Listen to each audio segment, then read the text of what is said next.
konumuz bizim Kutad Kubrick eseri hakkında olur. Sizlerin lütfen ve bu konunun hakkında sorulara cevap vermenizi istiyorum ve dikkatle duyunlar.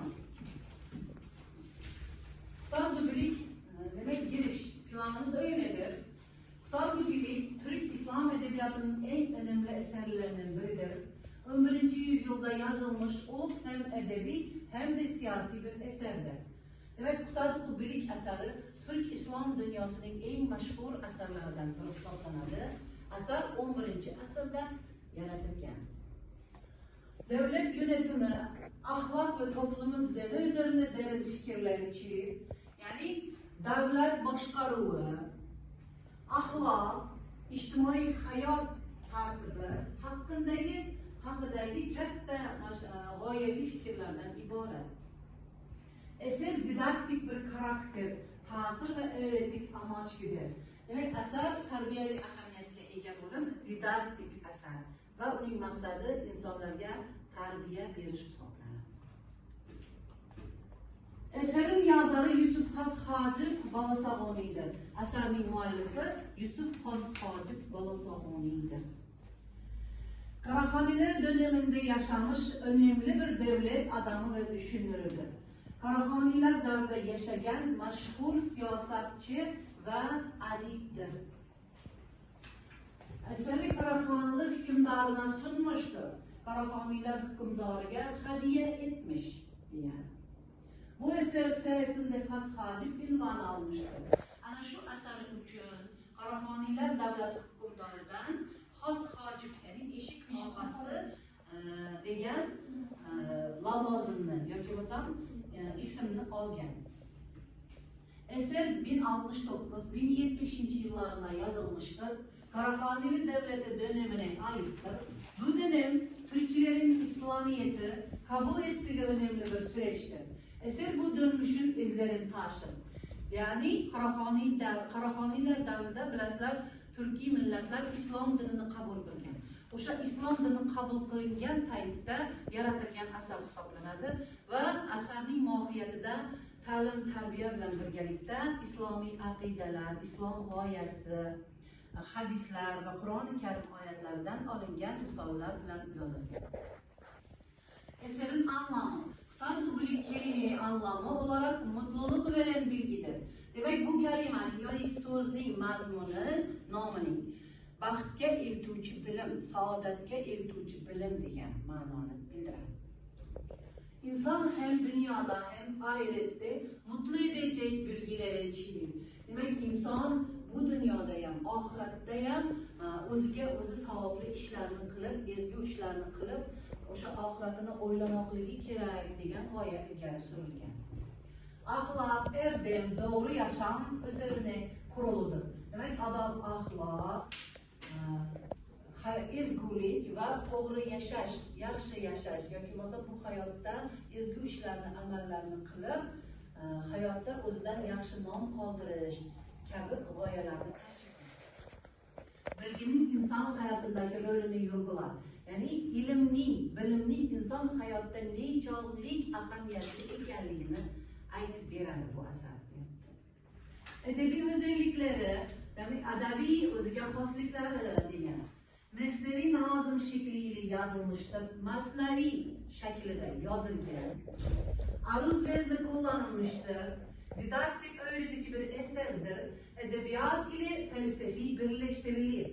Yani demek bilyapmiz aruz veznida yazılgan masnavi şeklinde ve asosiy g'oyasi bu asarning demek ilim ve bilimni targ'ib qilishdan iborat deyapti. Falsafa bilan adabiyot o'zaro sintezlashgan yoki bo'lmasam o'zaro bog'langan tarzda tushuntirib berilgan. Dil ve uslub, tili ve uslubi qanday degan savol. Hakaniye Türkçesi ve yazılmıştır. Dil sade ve anlaşılırdır. Yer Arapça ve Farsça kelimeler bulunur. Uslub öğretici ve nasihat vericidir. Yani eski Türk yazıda, eski Özbek yazıda yazılgan, tili oddiy ve sodda, tushunarli tilda yazılgan, goh-goh arabcha va forscha so'zlar uchrab turadi va uslubi bizga o'rgatuvchi va nasihat, pand nasihat tarzida yozilgan asar hisoblanadi. Ana temalar, ya'ni asosiy mavzular nimalardan iborat? Adolat, davlatning temeli, adolat, davlatning ustuni, aql, to'g'ri qaror vermay arachi, aql ya'ni to'g'ri qaror qabul qilish, hukm qilish maqsadi. Mutluluk, baxt nima? Qanoat nima? Insonning ichki sakinati, huzurligi degan asosiy 4 mavzuni o'z ichiga qamrab oladi.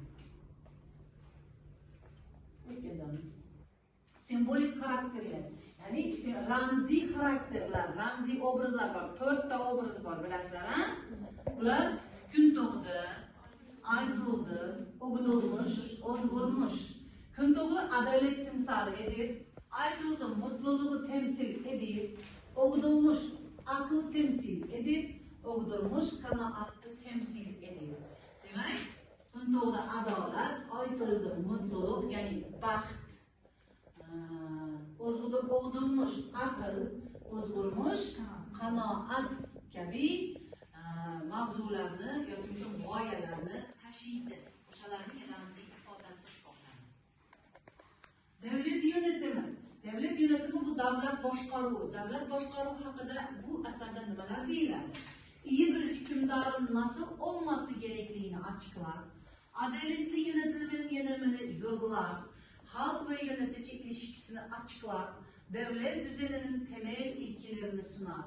Demek yaxshi bir adolatli bir hukmdor qanday bo'lmoqi kerak? Davlatni qanday boshqarmoqi kerak? Adolatli yo'nalishning asosiy belgilari, adolatli bo'lish uchun podshoh qanday xususiyatlarni o'zida mujassam qilmoqi kerak? Qanday ishlarni qilmoqi kerak? Agarda adolatli bo'lsa, xalq yaxshi yashaydi. Hukmdor adolatli ekan, xalq yaxshi yashaydi. Davlat tartibli, ijtimoiy hayot farovon va osoyishta bo'ladi degan mazmunda. Toplumsal mesajlar. Toplumda düzenin korunması gerekliliği vurgulanır. Ahlaki bireylerin önemi anlatılır. Eğitim ve bilginin değeri öne çıkar. Toplumsal sorumluluk bilimsel geliştirir. Demek ki insanların hayotida bilimning ahamiyati qanday, ilm olishning ahamiyati qanday degan savol birinchi o'rinda turadi deydi. İjtimoiy hayotning tartibli, go'zal yoki masalan farovon, osoyishta bo'lishi uchun o'sha xalq bilimli, savodli bo'lishi kerak deyapti. Agar ana shu savod va bilim bo'lsa, axloq, odob ham o'z-o'zidan shakllanadi degan mavzu. Endi eğitimning, bilimning ahamiyati, demak xalqning ijtimoiy hayoti uchun, istiqboli uchun, xalqning taraqqiyoti uchun asosiy vosita bo'la oladi degan mavzular aytiladi.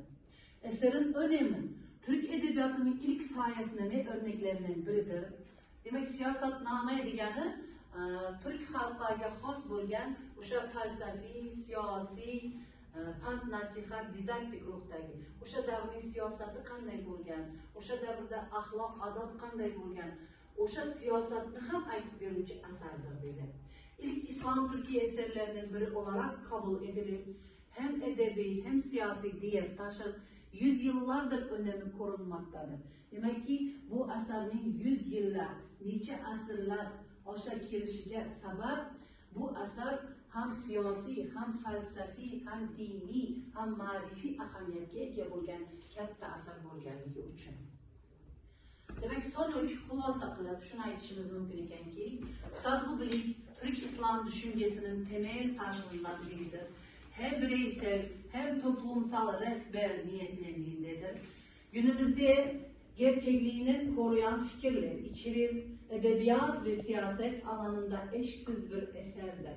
Tadg'ublik Türk İslam edebiyatının temel yoki bo'lmasam asosiy asarlardan, asosiy fikrlarni tashigan asarlardan biri hisoblanadi.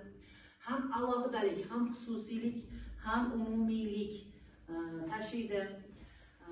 kunimizda yoki bugungi kunda bu asarlarni o'qish, o'rganish bizning asosiy vazifamiz hisoblanadi. Adabiyot va siyosatni birlashtirgan tariximiz, o'zbek adabiyoti tarixi va hayoti, o'zbek adabiyoti va xalq hayotini birlashtirgan tarzda hikoya qilib bergan asar. Mana shuning uchun ham Muxtor Ulug'bek asarini ham tarixchilar, ham geograflar, ham biologlar, ham tilshunoslar, ham adabiyotshunoslar diqqat bilan o'rganadilar. Har bir o'sha soha uchun o'ziga xos bo'lgan manba tashiydigan asar. Masalan, hozirgi kunda podshohlar uchun asos bo'ladigan, qonun bo'ladigan qoidalarni kashf etgan asar. Demak, hozirgi kun uchun ham, bugungi kun uchun ham dolzarb adolat degan mavzu. Xalq agar podshoh adolat bilan boshqarsa, ana shu davlat yaxshi yashaydi va uning taraqqiyoti, istiqboli go'zal bo'ladi degan mavzu. Endi o'sha jamiyatning yaxshi yashashi uchun kerak bo'ladigan 4 narsa bu aql, qanoat, ofiyat va to'g'ri qarorlar qabul qilish, adolat bilan yuritish, bilim kabi unsurlarning kerak bo'lishi. Ana shu 4 narsa bo'lsa, hayotimiz albatta go'zal bo'lishi haqidagi fikrlarni tashiydigan, mukammal, hozirgi kunda UNESCO-ga kirgan, UNESCO bilasizlar, qanday jamiyat bu? Madaniy obidalarni, moddiy va ma'naviy obidalarni saqlash, avloddan avlodga o'tkazish bo'yicha katta ittifoq UNESCO degan. Ana shu UNESCO butun dunyo yuzi bo'yicha amal qiladi. Shu UNESCO-ga kiritilgan Muxtor Ulug'bek asar. Ana shunday adabiy yodgorligimiz haqidagi mavzumiz bugungi mavzu. Diqqatlaringiz uchun rahmat.